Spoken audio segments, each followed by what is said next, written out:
This is my musical introduction to studying the book of James. Ready to close out James chapter 1? Me too. A quick word in summary before I read. James chapter 1 functions as essentially an introduction of the themes of the whole book. And here in verses 22 through 27, James is kind of tying a bow on everything we've talked about. It's going to be far-reaching about trials, temptations, about the tongue, about humility, all of these things. They're all being woven together to kind of end this nice little introductory statement. And then in 2 through 5 is going to be a series, chapters 2 through 5 is going to be a series of, we're going to break it down into 12 lessons in real-world faith. So this is a dense section. It's a big section. I could and probably should talk about it for just hours to try to extract all of the nectar of life that is in it. But I'm just going to hit the highlights, and I'm going to ask you to kind of do the work to parse through it for yourself as well. Let's read James chapter 1, verses 22 through 27. But be doers of the word, and not hearers only, deceiving yourselves. Because if anyone is a hearer of the word and not a doer, he is like someone looking at his own face in a mirror. He looks at himself, goes away, and immediately forgets what kind of person he was. But the one who looks intently into the perfect law of freedom and perseveres in it is not a forgetful hearer, but a doer who works. This person will be blessed in what he does. If anyone thinks he is religious without controlling his tongue, his religion is useless, and he deceives himself. Pure and undefiled religion before God the Father is this: to look after orphans and widows in their distress, and to keep oneself unstained from the world. In 22 through 26, he's really just, again, wrapping up things that we have talked about. In the trials of life, in the temptations that you're facing, in the battle with the tongue, in your own pride and in your own fleshly wrestling, be a doer of the word. If you are someone who has heard the word, don't be content with merely hearing it. Don't be content with merely understanding it. Don't be content with just studying it in depth and knowing about it. Only be content when you are a doer of the word. When your knowledge of the word is actively transforming the life of your family and those around you. Focus on a real-world, actively engaged faith. Someone who is just a hearer and not a doer, it's such a funny word picture of someone who looks at themselves in a mirror and then walks away and forgets what they look like. Me, at the moment, I look in the mirror and I see someone who's about 20 or 30 pounds heavier than they want to be. I know that everyone's in a different place, and you can say, oh, you're not that bad. Or you can say, yeah, Ben, you let it go, and you should have seen it a long time ago. But if I look in the mirror and see someone who's about 20 or 30 pounds heavier than they want to be, and then I'm walking on the beach with my shirt off going, oh my goodness, look at me, I have forgotten the fact that I'm not a guy who's got the six-pack, right? I still remember the kid in high school who was scrawny and was, really fit, and I'm not that guy anymore. 15 minutes into a little beach body workout, and I'm a pile on the floor. I can't run a mile continuously to save my life right now, okay? And if I walk around as though I'm the fit, buff dude that everyone's got to look up to, oh my goodness, the arrogance and the misplaced priorities, right?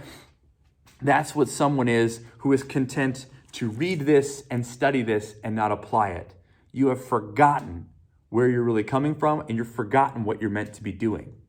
And then there's a second one, said, he who looks intently, instead of looking in the mirror and seeing what I am, and then just choosing to ignore the present reality, a person who does the word is a person who looks into the law of freedom, meaning that I recognize the freedom and the grace that Christ has given me, and I operate from that freedom. I don't operate from the guilt. I don't operate from the sin nature. I operate from the fact that Christ has paid the debt for me, and it is now incumbent upon me to push that, to present that, to give that grace out, to everyone else around me. It is now my job to stare into that perfect law of freedom, to use the freedom that God has given me to give freedom to others. That's what we're meant to be doing in the kingdom here. We're built to be making disciples. What is a disciple? A disciple, I would argue, is not someone who understands the gospel. We're not here to make people who intellectually understand scripture or understand. That's a part of it, but that's a starting point. A disciple is one who follows, one who puts down what he was doing and picks up a new occupation, one who walks, one who does, one who when Jesus says go there, they go there. That's the difference between Nicodemus, who was a guy who got to have a conversation with Jesus, and any of the disciples, Peter, John, Paul. They had an encounter with Christ, and their occupation was changed for the rest of their life. They spoke differently. They walked differently. They acted differently. Before I close out, this is kind of a unique, almost curveball here at the end in verse 27. It ends up on a lot of posters, right? But it is a description of what happens when your faith is firing on all cylinders. Your pure, undefiled religion is this. You visit, so the version I'm familiar with is visit the orphans and widows in their affliction. This one says to look after orphans and widows in their distress and to keep one's self or yourself unstained from the world. Two goals here. Look after the least of these. Recognize the grace you've been given and go give it to the least deserving. Remember, you were the least deserving and you were given freedom. So go give that freedom to the most undeserving. In their culture, the orphan and the widows had the least rights and had the least resources. And those are the people that the gospel can hunt down. Visit the orphan widows in their affliction. Second, keep yourself unstained from the world. The goal of religion or organized Jesus activities should be to visit, but should also be to help hold us accountable and help hold us together as believers and to not be swayed or influenced by the world. When people say the church should be all about action and all about the community and everything should take place outside the doors, often they become unmoored from the accountability and from the checks and balances of Christian fellowship. And when people say, I just want to keep myself unstained from the world, I just want to keep myself close to Jesus and in close fellowship with Christian believers, we become inwardly focused and forget that there are orphans and widows outside the doors.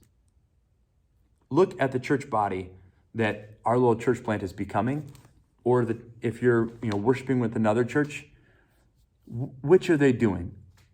Which of these two are they most seeking after? Are they doing both? Either most churches decide we're going to be a church that just goes out and practically serves the community. And that's great. That's pure undefiled religion. And most, in my experiences, I would say, okay, I'll say it this way. I don't stutter very often on here, so I'm just going to scratch what I was just saying. I'm just going to reorient that. Some churches that I know of say our whole mission is about feed the homeless.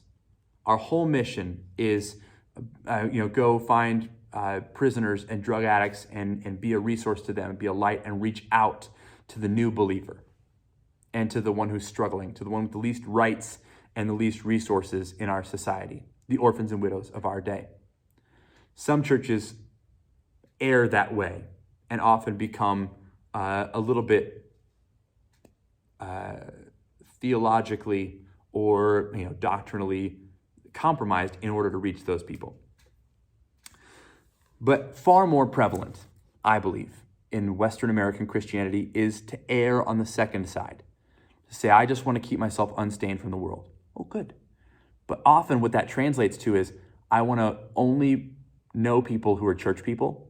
I want to only be around people who are like me. I want to be just holy, and so I want to close myself off to the suffering and the stuff that's happening outside the doors.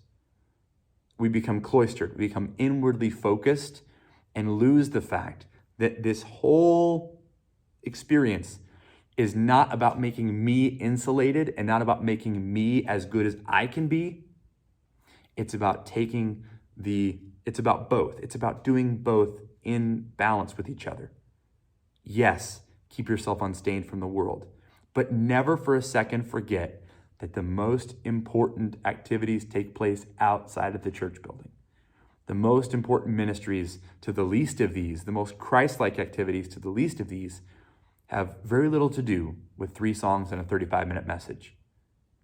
We have to hold those things in tension. And most churches, most gatherings will err on one side or the other in different seasons. And we have to constantly be striving to do both, to be pure and undefiled, to have a heart for those who are not like us, and to be anchored in Christian community. I would, for your one big question, one big idea, as we wrap up James chapter 1 in its entirety. First and foremost, what are the trials and temptations you're going through? And in those, are you producing fruit, or are you just content to stay in your own little emotional world with Jesus? And in the larger sense, are you just insulated with only Christian community, or are you reaching out to the least of these? Have you been in more church meetings this week than you've had conversations with unbelievers about Jesus? Maybe your ratio needs to shift. Have you been all about, hey man, Jesus wouldn't have been in a church building. We just got to go out and find the least of these, find the orphans, find the widows, and you don't really need a church to actually be a Christian. Your pendulum has swung too far this way. If we were going to find pure and undefiled action as a conglomerate, religion, just organized action, right, around Jesus, we have to be able to do both. And we have to be mature, complete believers, lacking in nothing, who are ready to do and ready to be fully devoted to Jesus. So that's the end of James chapter 1. Hope you'll join us next week as we crack open James chapter 2 and start untying some of these threads that we've begun to spin together in chapter 1. See you next time. Oh, before I go, almost forgot. If you want to continue this conversation that we've had this week, hit in the comments with some of your questions, or join us at Beacon Church in Elk Point, South Dakota. Go ahead and email contact@beaconchurch.info. That's contact@beaconchurch.info. Or you can comment on this video and I'll take a look at it and we can continue this conversation together. All right? Be good. Love y'all. Bye.